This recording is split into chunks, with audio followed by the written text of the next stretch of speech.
Right, we've got the LT46. I'm gonna have to make this video quick because I'm tapped into my father's electrics and he doesn't like that. So I'm gonna try and make this as quick as possible before I get a right bollocking.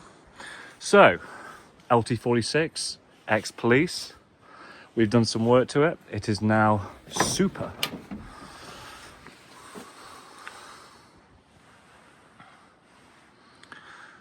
It's pretty much like that the whole way around. There is one bit I'm not proud of. And that's that right there. Superficial, but because this vehicle is perfect, well, it's not because of that. It's a shame. So just thought I'd mention that to start things off. Bulkhead easily removed. It's already got captain seats in, just once the swivels and you're good to go if you want to make the most of the space. Clean bill of health. The advisories are mentioned on the underneath video that I conducted about 10 minutes ago. The night heater's just kicked in. You can hear that. On-off switch located up there. Carpet lining, not gonna lie, manky as hell. But this vehicle, you could clean it.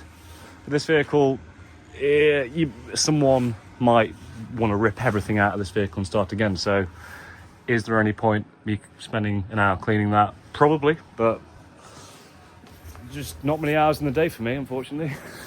So I've just realised I do need to hurry up. He's gone to pick my nephews up from school. Right, this side looking nice. We've got 2 keys. That'll be mentioned on the inspection report, I'm sure. Right, just a quick reminder, we have an inspection report for our vans. So you don't have to come and find out the central locking doesn't work, or the tyres are knackered, or there's no coolant in the head tank. So yeah, here's the inspection report for that one. There's all the wheels, there's all the information. Go on the website, have a flick through, and hopefully you'll be reassured. Okay. I won't start it up yet because that's hooked up. And as soon as you turn the engine on, that just auto ejects, so I won't get to that. Real stylish van though. Better than the Crafter, better than anything modern. You just can't find one that's not rotten, and I have, so here it is. Awning on the side does work, haven't got time to get it out, but I'll try and get a photograph of that for the website. Unwind tracking the floor, so you could arrange these seats however you wanted to. Bit of an odd setup really, because traditionally I did see seats coming in the nearer to the front with these ex-police vehicles. It's been used as some sort of mobile office anyway. Skylight doesn't appear to be leaking. This was top of the range in 2004, this cabinetry. But yeah, basically a bunch of empty cabinets and stuff like that. But yeah, going back to it, you could use this as it is. Give it a clean. There is that. One thing notable about a vehicle of this age as well is the windows aren't leaking, so that's nice.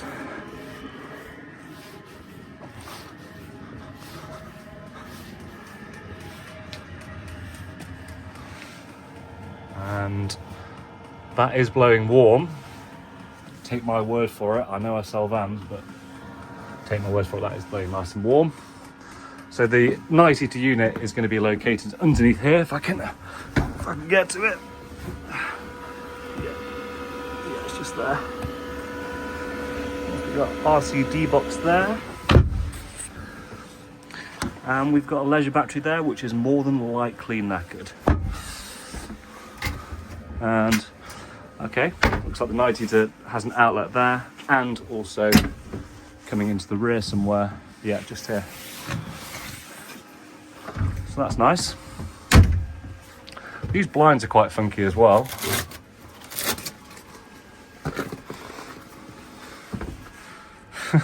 They're throughout, by the way, so you've got those throughout. There's the on-off switches for the lights.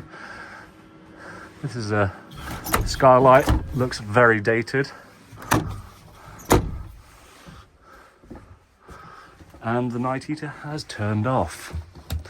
So a little bit more investigations as to why that's happened. It's usually a voltage issue when that occurs, but it is plugged into the 240. There's Harry, he's watching me. One of the finest spectators we have here at baseman.com. Right, let's go ahead and start it up.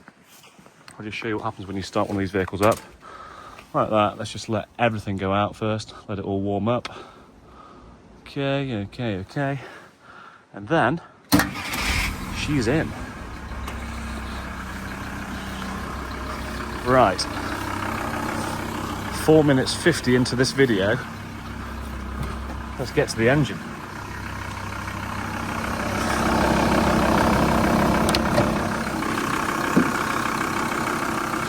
Obviously this is a belt-driven engine, it's not chain-driven or gear-driven. The 2.8 that was available in this year is gear-driven. The best engine ever, but you just can't find them. So this is the next best alternative. But yeah, clockwork sounds, minus 23 on the coolant. It's all looking nice, guys.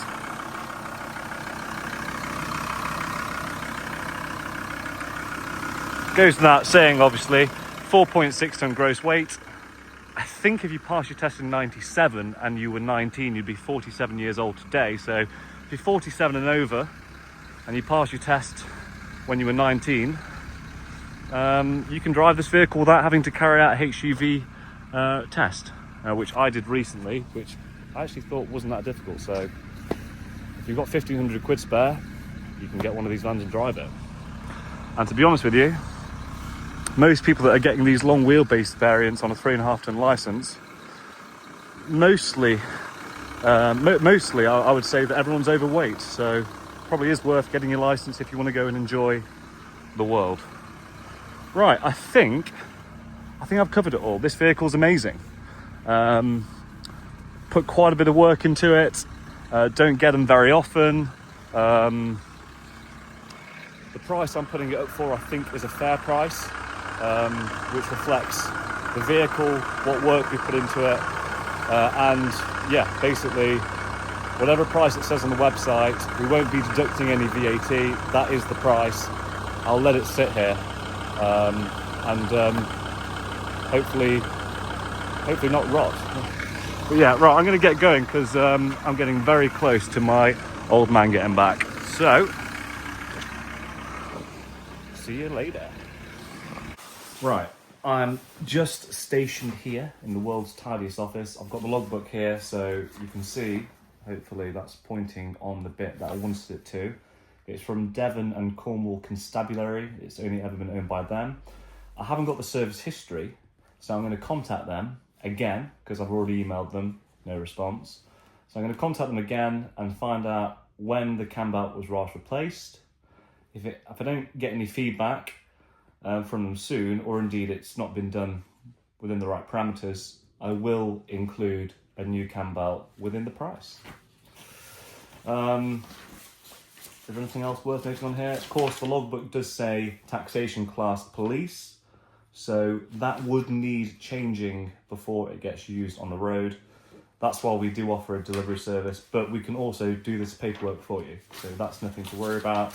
And here's some notes about the condition of it when it first came in.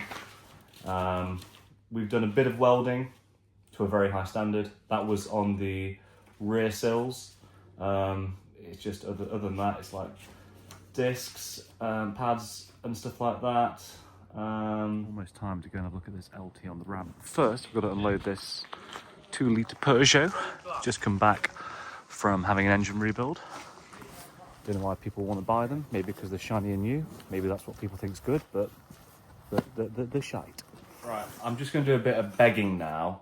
I'm going to stop using eBay so I can reduce my overheads and just use YouTube as a means of trying to find customers to buy some of our brilliant vans. In order for me to find more customers, if you could leave a comment to tell me how good the vehicle is, and indeed like the video, and maybe subscribe if you want to see my ugly face anymore. Thank you. Right, let's see what a 20-year-old Volkswagen LT has to offer underneath. Now, this vehicle has been under seal by us. I've got a video before, and this is the video after. But just look at this, guys. This is unreal. Yes, it has done 40,000 miles, so you can probably expect it to be this clean, but got the original plate still intact.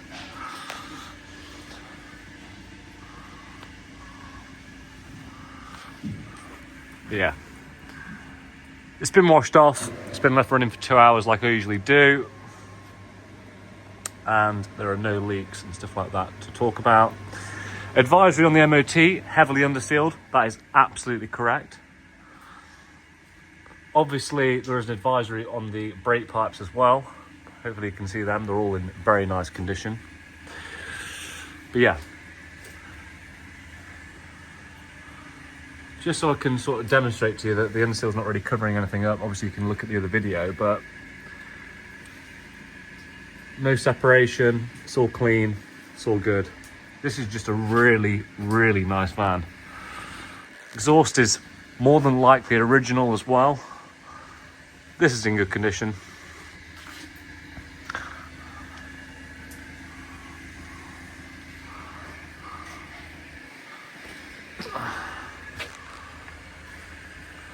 It's on spring suspension, which I prefer because I'm sick of fixing air suspension.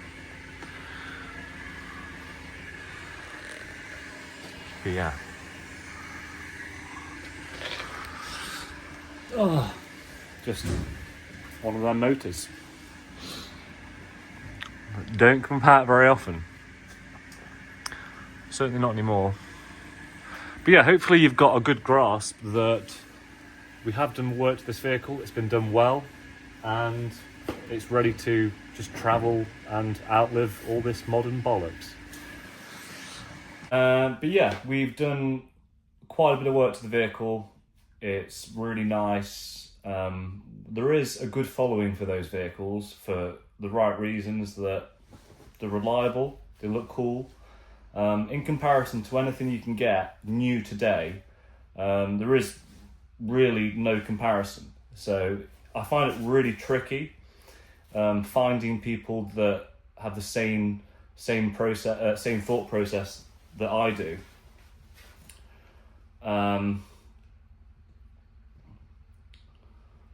Because basically people think that most van dealers, they service the market, whereas I sort of buy vehicles that I like, that I would convert, and using my experience of having bad experiences with new vehicles, that's why I try and stock older vehicles. But then you've then got to try and educate people and convince people this is true. So these vehicles are quite difficult to sell. So yeah, I just love this job because you prepare the vans really well and then they just sit around. But hopefully someone likes this van just as much as I do, and it's going to serve you for a very long time. And I think that's about it. So yeah, you're now leaving a nuclear licensed site. Bye.